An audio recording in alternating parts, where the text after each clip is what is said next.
y buenos días a la provincia de Pastaza. Mire, un grupo que actualmente somos 17 asambleístas, formamos parte de lo que se denomina el Grupo Parlamentario Anticorrupción. Lo que nos ha movido fundamentalmente a integrarlo es ver cómo la Asamblea se encuentra en un desgaste y no cumple con los objetivos que deberíamos de tener en beneficio del pueblo ecuatoriano. Las comisiones a veces se tardan demasiado en hacer realidad los procesos de fiscalización. Y el Ecuador está hambriento de saber la verdad sobre muchos casos de corrupción. Por eso los parlamentarios de distintas bancadas hemos decidido integrarnos en este grupo y hemos establecido una hoja de ruta.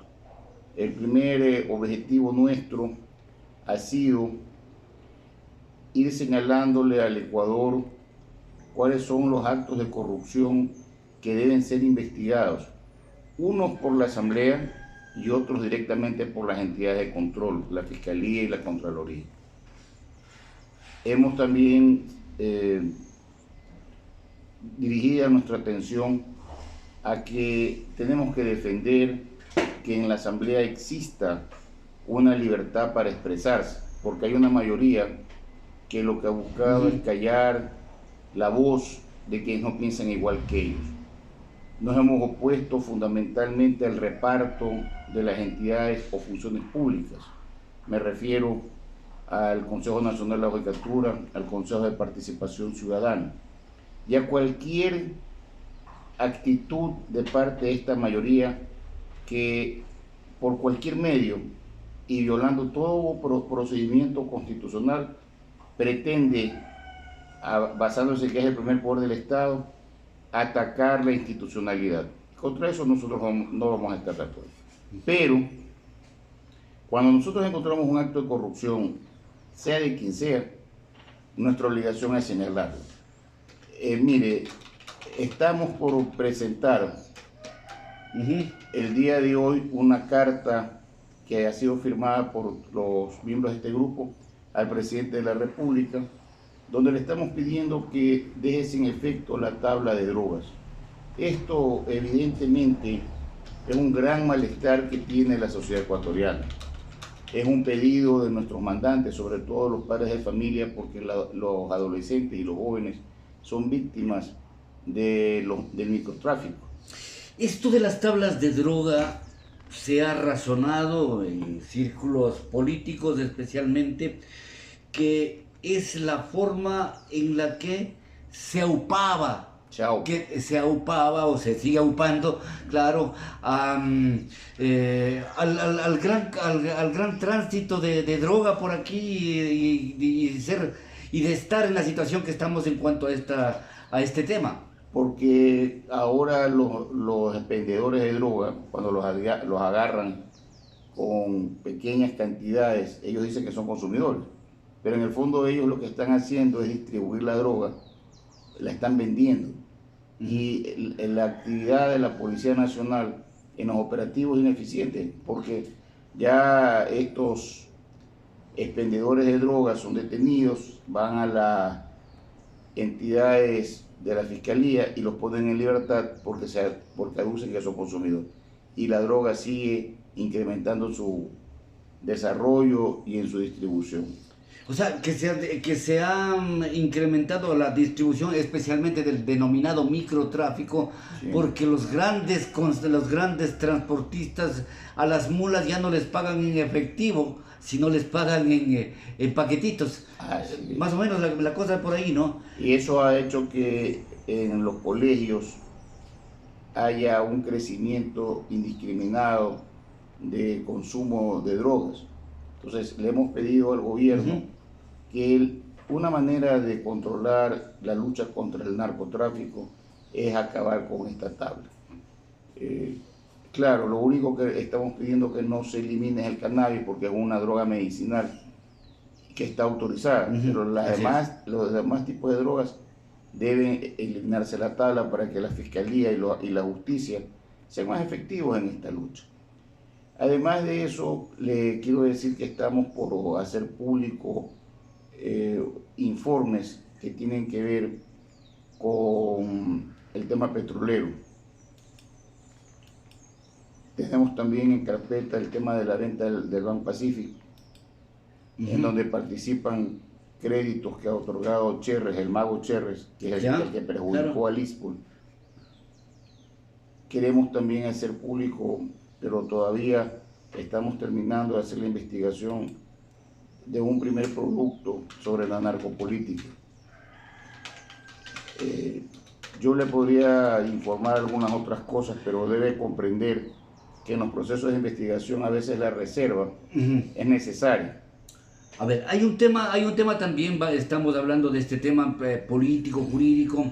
Se ha dicho que realmente las instituciones del Estado, prácticamente todas, están medio podridas, o sea, están mal.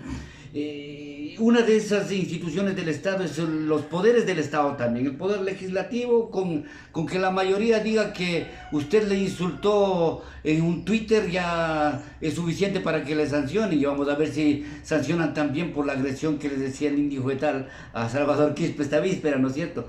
Pero ahora, vamos a la función judicial. El juez que liberó a Glass y a otros, liberó también a 12 presos polémicos en 2 meses. Dice aquí una información que la estamos recabando, y pues por ahí hay que analizar la cosa, ¿no? Son de los jueces que se les da una palmadita en la espalda, señor legislador. A ver, los asambleístas tenemos una función específica que es fiscalizar y legislar, pero tenemos dentro de la competencia de la fiscalización una limitación. Hay funcionarios que por la competencia que tenemos no podemos fiscalizarlos directamente. En este caso se encuentran los jueces y los fiscales. Nosotros tenemos que llamar a la fiscalización al Consejo de la Judicatura, que es el que se encarga de controlar a los jueces y a los fiscales. Ahora, si usted me pregunta si lo que ha hecho el juez está bien o está mal, yo creo que yo he sido siempre muy respetuoso de las decisiones del juez. Hay cosas que yo no voy a... Como abogado al menos, ¿no?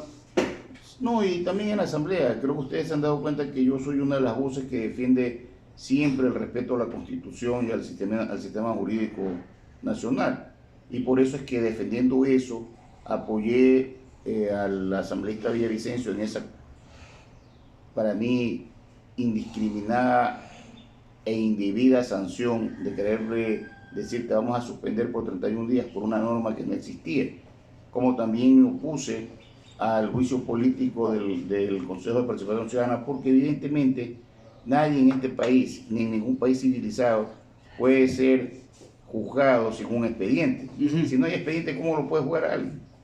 Y por eso es que salió la medida cautelar a favor del Consejo de Participación Ciudadana, lo cual es un caso histórico porque es la primera vez que un juicio político se destituye a funcionarios y siguen en función. Pero claro, es porque muchos políticos no entienden que los actos políticos no están sobre la Constitución. Uno tiene que respetar la Constitución.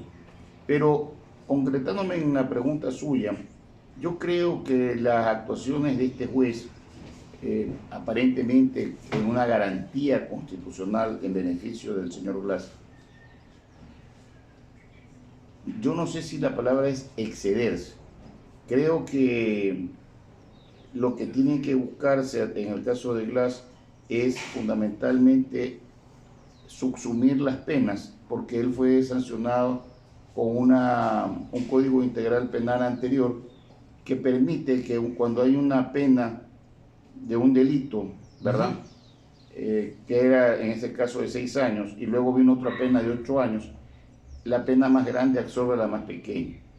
Eso en el caso de él es posible. Ya.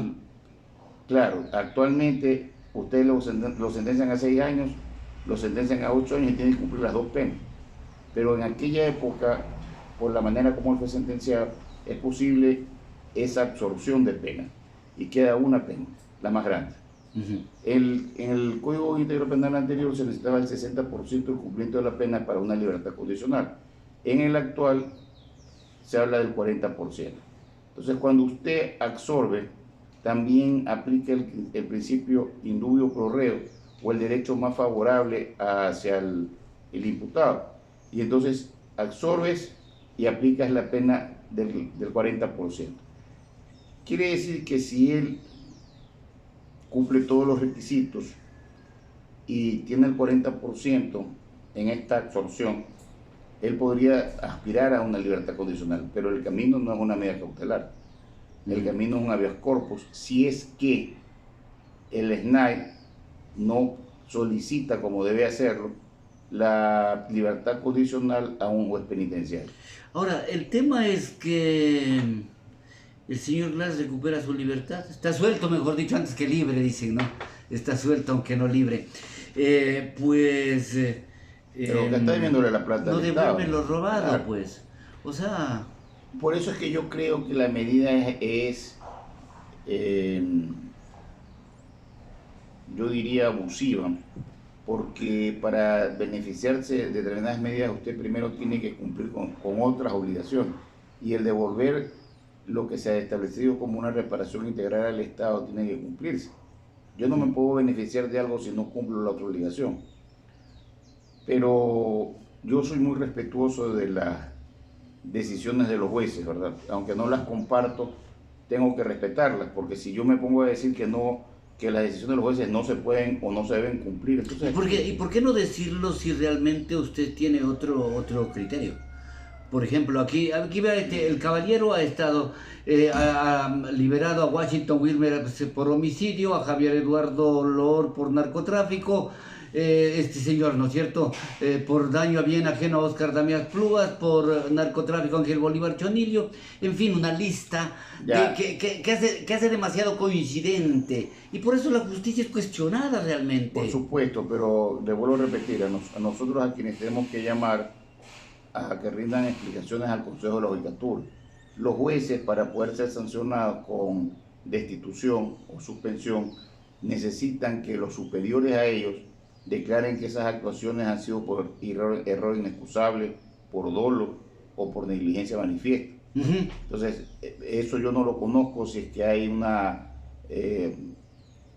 si un juez superior en esta provincia ha procedido a hacer de esa forma. Por eso el camino que tenemos que seguir es llamar al Consejo de la Judicatura. Pero entre camino y camino quedamos en las condiciones a las que hemos arribado como país, y eso es lo que preocupa. Sí, pero tampoco podemos nosotros tratar de tomarnos la justicia por nuestra propia cuenta. Hay un ordenamiento jurídico que estamos obligados a cumplir. ¿Cómo cambiar ese ordenamiento jurídico? ¿Cómo cambiarle a la Asamblea? ¿Cómo cambiar, cómo empezar a cambiar el país? Bueno, yo por ese lado le entiendo inclusive que ustedes se hayan reunido, pues. Mire, nosotros, al menos lo hago a título personal, consideramos fundamental que, al menos en la pregunta que hablan de reducir el número de asambleístas, la respuesta sea sí. No es una cuestión de cantidad, es una cuestión de calidad. La Asamblea Nacional va siempre a ser cuestionada cuando los que la integran no tienen la suficiente capacidad para defender leyes o para fiscalizar. Cuando nosotros vemos una asamblea que se dedica a tomar resoluciones para declarar el día de esto, el día de lo otro, para hacer exhortos que no son ninguna cosa productiva, cuando se llaman ministros, cuando saben que los ministros dan su informe y se van, y luego vienen los discursos que son políticos, pero que no resuelven nada.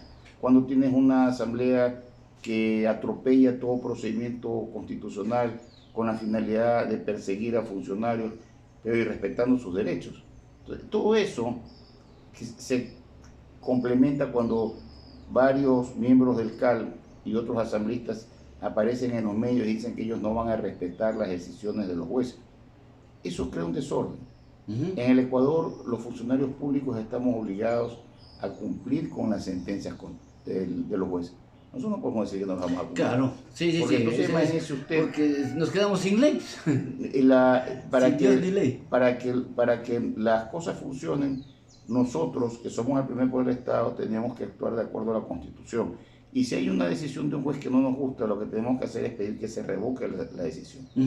Esos son los procedimientos que hay que hacer.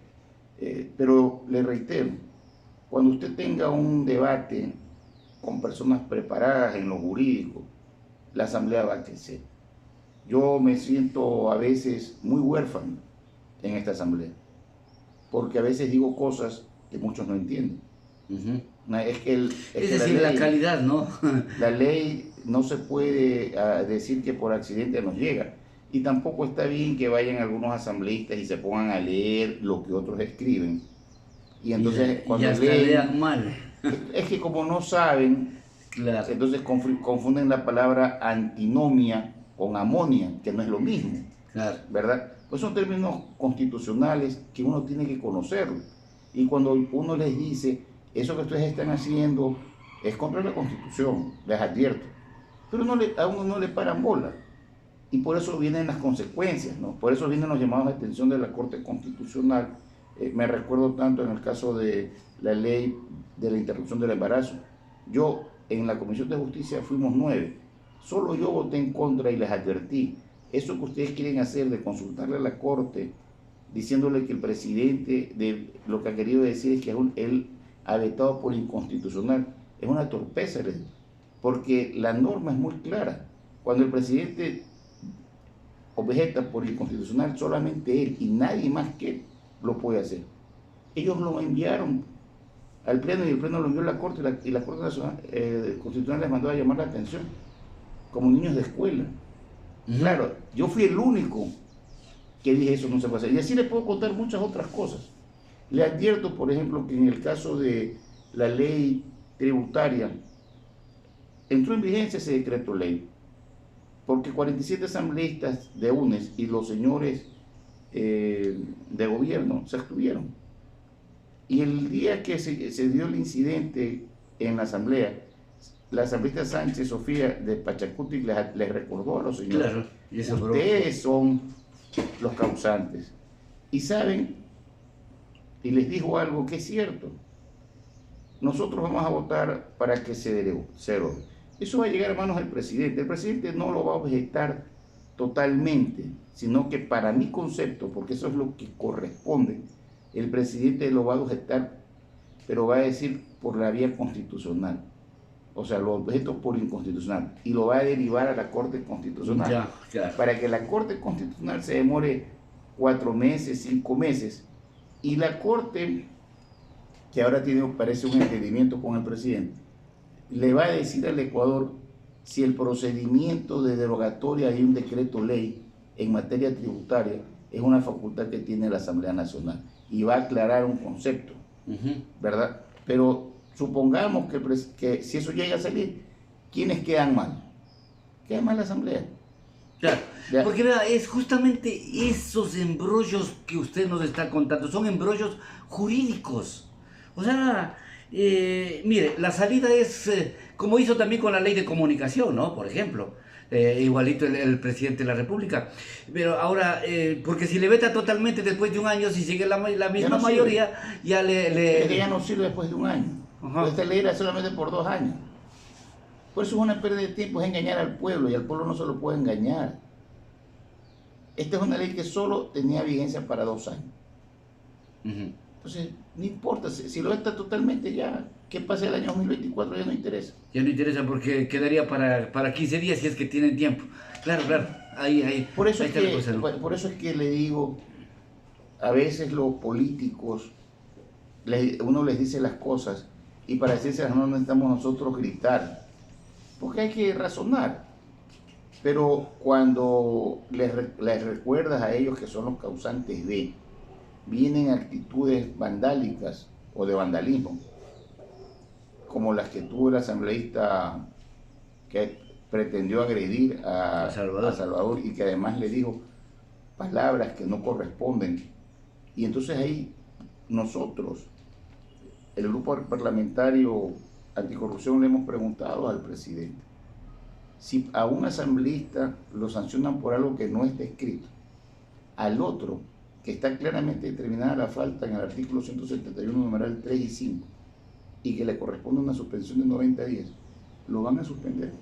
Porque eso es lo que claro, eso es lo que tendría que ser. Sí, nosotros, por nuestra cuenta, o sea, Pachacuti respalda a nuestro jefe de bancada y el día martes va a presentar él ya la queja para la sanción de los 90 días. Y vamos a ver el comportamiento del CAL. A Salvador, por decir una palabra en el Pleno, los sucedieron 20 días. 20 días. Pero aparte de eso, el Grupo Parlamentario Anticorrupción va a plantear una petición al contencioso electoral porque el asambleísta en cuestión tenía una camiseta que dice Pavel Muñoz alcalde y ningún funcionario público puede hacer campaña. Cuando un funcionario público hace campaña se le suspenden sus derechos de 6 meses a 2 años y se lo destituye. Y nosotros no vamos a permitir que el Parlamento sea la vitrina para que se haga campañas a favor de alguien cuando eso es prohibido. Yo quería preguntarle un poquito sobre el Grupo Anticorrupción. ¿Solamente es Grupo Anticorrupción así, Grupo Anticorrupción? ¿No tienen algún otro acuerdito político interno entre los parlamentarios? Ninguno. Porque hay distintas corrientes políticas. No hay ningún acuerdo que no sea la lucha frontal contra la corrupción. Nosotros vamos a comenzar a sacar productos todas las semanas con el fin de ir señalando una agenda que la Asamblea debería atender. ¿Es lo único que les une la lucha anticorrupción? ¿Qué puede desunirlos? Que no hagamos los trabajos que hemos planteado. Se supone que estamos trabajando por el bien del Ecuador.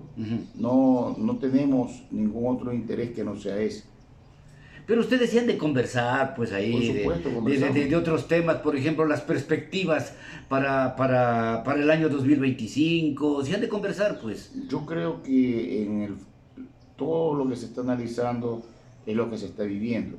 El futuro es muy incierto, entonces no podemos apresurar. Puede no ser de consumo público inclusive, sino más bien... Bueno, en las conversaciones que yo he estado, y he estado en casi todas, porque usted las puede ver en las redes, nosotros nos hemos dedicado a trabajar y a construir los productos que vamos a sacar, pero de ahí, si usted me habla de una posible aspiración de alguien a algo, de eso no hemos hablado.